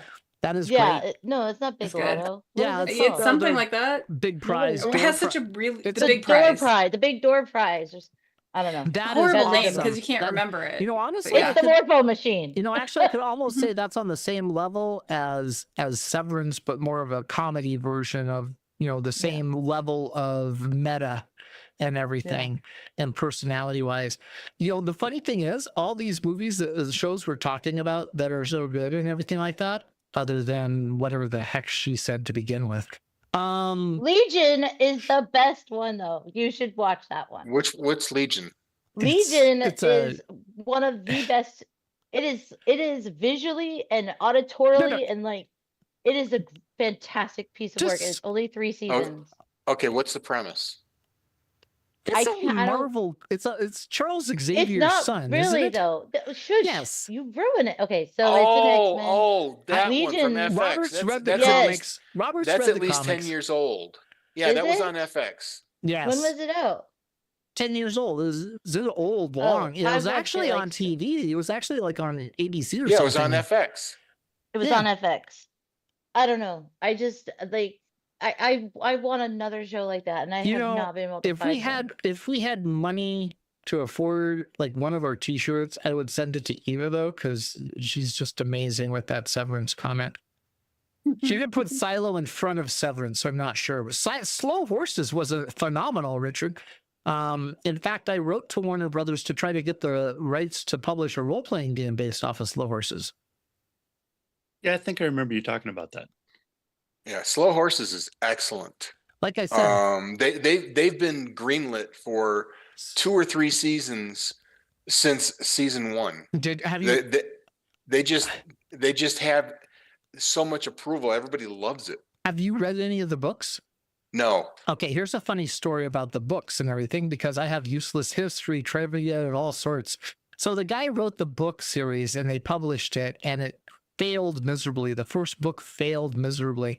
And so he went to have a second book, and his publisher for the first book said, there's no way in hell we're going to give you a second book because you didn't make any freaking money off of it. So he found another publisher who published the second book, and it sort of did okay and everything like that. But then something happened around the third book where it actually got noticed by something, and then it rolled into the TV series. There's like 7 or 8 books in the series right now. Okay. So they've got material for 8 seasons of that.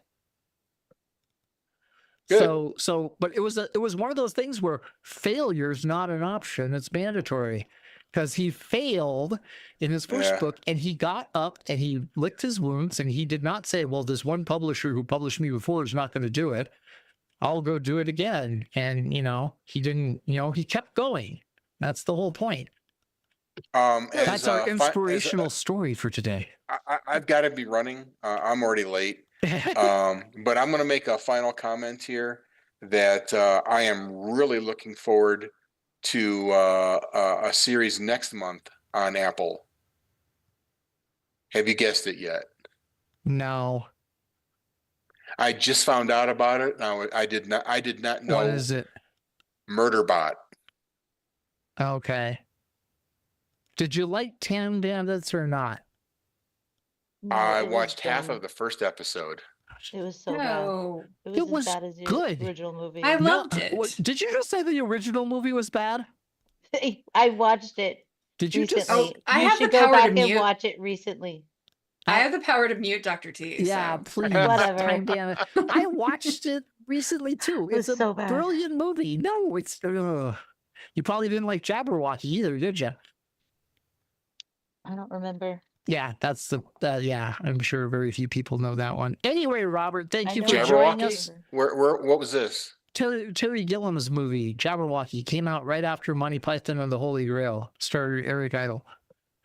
I don't remember it. It had remember it most either. of Monty Python, but yeah, it's the 1970s. It was released right after Monty Python and the Holy Grail. It was done by Terry Gilliam. It was Jabberwocky, and it was probably the most authentic version of medieval life I've ever seen. So it was horrible, horrible, horrible, awful, depressing, and gross. Oh. So mud and shit everywhere. Oh yeah. Yeah, Okay. yeah, really. You can find it. It's on like Amazon or places, but it's literally Jabberwocky. Okay. Look it up. It's one of my favorite Gilliam movies that nobody knows about. Well, Tis Brillig and the Slithy Troves? Yeah, basically. Okay. Anyway, well, I'll see you next week. Alrighty. Well, I'll Alright. see you in the middle of the week for the other meeting. Yeah. But y'all have a good one. I will be gaming tonight and not thinking of you for the most part. But know that I still love you. Why don't you tell Tico that they should join too? They should at least watch. I have mentioned. And he rolled his eyes because you said my name, right? No, it was the whole cult thing. But I mentioned it to George E. also. Well, make a point that just point out how good of a cult we are because we put the word cult in our name. Okay. Name one other cult. Name one other cult who has used the word cult in their name. Well, that's why I lead with that. Yeah, we're not very good at being a cult. We're a cult. Yeah. Yeah. Okay. No. All right, folks. It's not we're a cult. It's that we say we're a cult. See? Anyway, go have fun. Apparently we're the only cult. Everybody else is just a religion. That's true. I All right. even noticed she's seen Jabberwocky. Oh, Of and course look she at that. She watched Fringe too. Fringe was good. I thought Fringe was Fringe good. was okay. I have a scene in Fringe that nobody ever paid attention to that I thought was hilarious. Which was? There was a scene where they had a bunch of FBI black SUVs responding to something in a park. I don't remember. It was in a later season. And 2 of the SUVs come up at like a V to block a path. And the license plates on the SUVs were R2D2 and C3PO. Oh, yeah. Get out of here. Go play your game. People don't Stop pay attention to hijacking. people don't pay attention to the little shit, and it's hilarious. Here, I'm going to show you one thing before you, Robert. If you haven't seen this, go watch it. Anybody should go watch it. If you're going to talk a show that's over 10 years old, And I think this one came out in 2010. This is probably one of my favorite. I put it in the What are you chat. showing? It's called Persons Unknown. And the best way the best way to describe it is a modern version of The Prisoner. Oh, Nobody knows about it. It was a mid-season replacement on NBC, and they only showed it like once. 13 episodes. 13. And Okay. they didn't run a second season, but they set it up for a perfect second season. But if you like The Prisoner, which is my favorite TV show of almost all time, you'll love it. Okay. Okay. I'll have to check it out. All right. Later, folks. Later. Well, we got another 15 minutes for us to chit-chat around. So what about Foundation? That's another good one. Richard's a big fan of Foundation books. I bought all the novels in paperback back in college. I remember because you had them on a shelf. I haven't gotten around. Yeah, I had them on a shelf or in a cubby on my bedstead. Yep. And I made comments. God, those are the most boring books I've ever read. A lot. I really like this show. I like it a lot. I haven't seen the show. I'm gonna subscribe to Apple at some point, but okay. I've told you to subscribe to Apple. It's like you've told me several times, and I intend to do it. I'm just not. It's actually there like right now. It's the cheapest streaming service out there too. That's the weird thing. You know, another good show they have is Mythic Quest. Has anybody watched that? I have. I really like that one. It was funny. Yeah. Did you? Why did you watch that? I was gonna watch that. You can go ahead and watch it. Yeah, now I can. What are we? What was the one we just got done watching? We just got done watching Living in the Dead. Oh, we have one more We're not episode. done. We have one episode left. Yeah, that's actually really good if you like period pieces. It's incredibly, incredibly slow though. I don't like. Yeah. Right? I'm currently watching Curb Your Enthusiasm again. Okay, so to pull this back into like empathy, something empathy. I don't know. What does this have to do with like Curb Your Enthusiasm would be a great show to talk about. Why did you talk about empathy? Lack thereof. I was gonna say, how does this relate to like dealing with the void out there, all of the chaos and all of the crappy shit that's going on? This is a perfect example of it. Perfect example of it. What? Well, we all felt really bad before the commercial break, and we were all feeling like we were going to cry, and everything was worse, and doom scrolling, and yes. But look, now we're all laughing, we're all chuckling, we're all together, we're throwing good ideas for videos back and forth, even though we don't agree on them. Nobody's punched down except at me, so it works out okay because I don't mind it. But still, I think you're the leader. It's still punching up. I got threatened to be muted. I'm just going to throw that out there. Yeah. That was helping you achieve 4 after that comment you made. Well, because that was a comment that should have just been roped in from the get-go. Time band. It's original time bands. It's not good. So bad. It is not. That's Look, I'm all for old-timey shows and stuff. Okay, I've literally watched every episode of Doctor Who from the 60s or whatever up. You know, I've watched those things. I just didn't enjoy that movie. It was dumb. What was the point of the movie? What was the point of the movie? What was the overall takeaway? Because it ties into Brazil, to Terry Gilliam's Brazil, it leads into Nobody's watched Brazil but you. Nobody. I have. All I know is the parents get burned up. Eva, help me out here. Eva, you've watched Brazil, right? I'm reaching out to the audience. So you old people have watched Brazil. The point of it is, the whole point of Time Bandits is never meet your heroes. She has watched Brazil. Yeah. Never meet your heroes. The whole point of that movie was never meet your heroes, because if you do find one that you like and is actually what you want to be like, they'll take it away from you. I thought the point was, if your parents are dumb, they'll pick up a rock and get burned up at the end. That wasn't a rock. That was evil. And it was actually a burnt roast. But anyway, no, the point of it is when you get done with it, every person that Kevin meets in that entire trip, he idolizes before the thing. And like Robin Hood was a complete dick. and Napoleon was a complete idiot, his heroes. And then he meets the one hero that was actually like somebody, the Sean Connery's character, I don't know, and he was going to make him the prince and everything like that. And the time bandits came and took him away from that, so he lost what he wanted.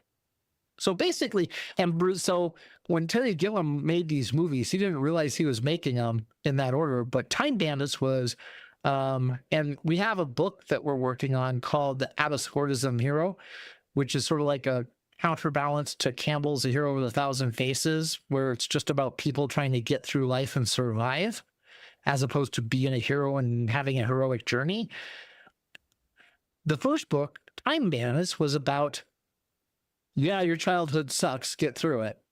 And then the Brazil is about, yeah, your midlife sucks, and you're going to be frustrated, and maybe you'll die, but just keep trying. And then the last one was Baron Munchausen, which was... Yeah, I was say, how does Baron Munchausen fit in that? Well, it's the person of life. Youth, middle age, and old.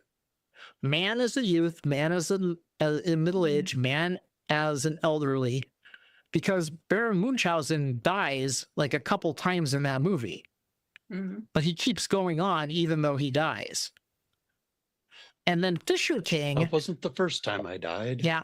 And then Fisher King was one that came out of it that he sort of roped in afterwards, because you have man as a youth, man as a middle age, man as an elderly, and man as insane. Because Fisher King with Robin Williams was pretty much the same type of... He wasn't a hero. I mean, he did heroic things as a homeless man, beating off guys who were killing drunks, but, you know, he was still insane living in the alley. And it fell into that whole mindset of these people are just trying to survive and get through life, and life sucks, but they still keep trying. Failure is not an option. It's mandatory. We all fail. Kevin's parents failed to realize the roast in the microwave was actually evil and blew themselves up. The cool thing about that scene, Tara, is like when they're taking the camera and they're panning away from it, and he's talking to his parents, the smoke is actually going back down inside the piles, not coming out of them.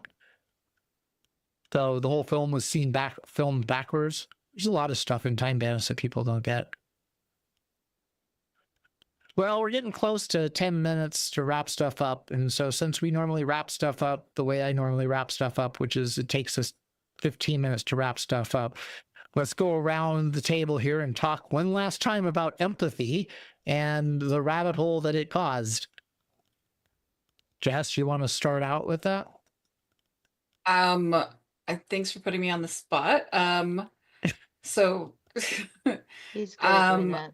yeah, he is. I guess like takeaway from this is everything's gonna suck no matter what we do, as long as we're trying to understand what's happening and have empathy. Like, at least we're not as big of a dick as the rest of them, and try to have fun while we're doing it.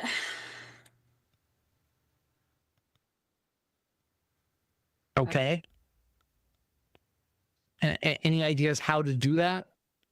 I have none. I've been keeping asking you that. Yeah. Well, this is fun. And this is doing something. I don't know what it's doing other than making me feel like I can actually run between commercials and a live talk show. Sometimes that's enough. Yeah. We are, and the cult is actually, we're growing. We're up to like 20 people, which is, I think, phenomenal. Because, I mean, like they say, it says the word cult, so everybody runs away. I guess I really don't want people to join who don't get the joke. Exactly. Because they wouldn't have fun doing the things we do. Yep. Or I talking. wouldn't, if somebody can't get it, I don't want you to be a part of it. Yeah. Eva seems to get it, Eva. And everything. Or I hope so. At least her film tastes are good. That's the big takeaway for me on that one. What? There's nothing. Stop right now. Suck up, whatever. Okay. I'm not sucking. Okay, it's somebody watching us other than us. Okay, I'm gonna jump on that one. Doctor. So, like I said, Dr. T, what do you have to say about this? I didn't really get to talk much about the organizational aspect of it. I just throw that out there. I thought we were following a script, but I have I'm empathy for you. empathizing. I'm empathizing with your situation of trying to follow what I'm talking about. So I don't know, man. I just like, I don't know. It's I am at such a loss with the whole thing, and I think that's why I joined this group, was because I didn't want to talk about. I didn't want to go into some deep dive political thing, and then that's exactly what happened today. So, cool. I like to talk about the movies. I have empathy. Obviously, I mean, being a digital accessibility specialist, my whole dissertation was written on like that whole subject, like how we have to be more inclusive or have empathy or whatever. So I don't know, man. I don't know what you want me to say. I'm just Just say, I think the can we political talk stuff about? messed me up today. Can we? Well, and I apologize, Richard. You wanna sum up yours, and then I'll finish it off and bore the hell out of everybody yeah. at the So end. just very briefly, we accept that the 2024 election was a failure, but that doesn't mean that we stop trying. That's another big part of our ethos here at the Cult of Brighter Days, is that you get back up again and you try again, even though you did fail. And I feel this fatalism around, oh, there's never going to be another election and everything's bad. And I'm not ready to give up yet, because just because we failed doesn't mean we're going to continue to fail. But it's going to require getting up and making ourselves known, doing things, and not just sitting back and complaining about them. And that's all I got to say. I love how you twist my words. I am fully bought into your philosophy, sir, and I will be happy to remind you of it. I would like to go back to the fact that failure is not an option, it's mandatory. And I've told you several times I fail at what I talk about. And I fail at this whole thing, and I cannot have that same optimism you have. But what I can do is I can support you in that optimism. And I appreciate that. I appreciate the support. And whenever you're you not need going the to discourage me from. Whenever you need the LSD to be able to cope with it, I will get it to you. That's the important thing. I will work through this with you. We got to have positive people. We got to have people who are realistic. It's a community. And that's what we're trying to make, is we're trying to make an online community, an in-person community. We're trying to get people together. So yes, Dr. T, I am sorry that we went to the politics and everything, but I'm going to make a point here of sometimes you have to go to that type of stuff because it's currently impacting you and you're not crying and you didn't get off the phone. No, I stuck it out. See, that's what I'm saying. And so now you realize that other people are in the same mindset as you and everything. Yeah. And now that we've groused about it, we went to talking about movies and we moved past it. Yes. And it wasn't because I couldn't find the information that Richard wanted about the debt ceiling, because I did find it. But anyway, it's just because it was time to move on past that stuff. I would like to say thank you to anybody who's watching or has watched or will watch, because this is just going to go up. So, Eva's here now. Maybe like 10 people will watch it later on. Spread the word. Or accidentally click on it at some point in time. Yeah. Thank you for accidentally. For accidentally clicking. And if they accidentally clicked and made it this long, kudos to them. And I want to put a plug in for, like, if you watch the videos, make a comment. Just say, hey, I watched this, because I want to know people watched it. And if people type in 7 words in the comment field, then that tricks the algorithm so we can get more. Too. Yeah, that's a good thing too. I think Jessica was trying to say. Oh, wait. And whoever's disliking it, will you please tell me why? Yeah, that's another thing. I just want to know what you dislike. Yeah. I'm done. Yeah, so how can we change it if we don't know, like, what's making you unhappy? Another thing that I want to point out that we're getting back up is that we are very transparent here, the cult, with everything, finances, all that other type of stuff. And so while the fact is the whole reason the cult exists is so I can purchase a private island, and that is the foundational principle behind this, is Michael wants a private island. in order to compensate for the lack of said private island right now, we are creating private islands out in the virtual world that I can have, so at least I can feel like I have something. So we are having servers for Minecraft, we have servers for Wylands, and we have server for Valheim, where we are establishing a Cult of Brighter Days present, so I can pretend I have a private island. Richard, throw that Patreon up one more time. Yeah. Because currently said islands are being funded by somebody said bank account. What? The islands are being funded. Yes, all of the servers and all of the online stuff and all of that is being funded by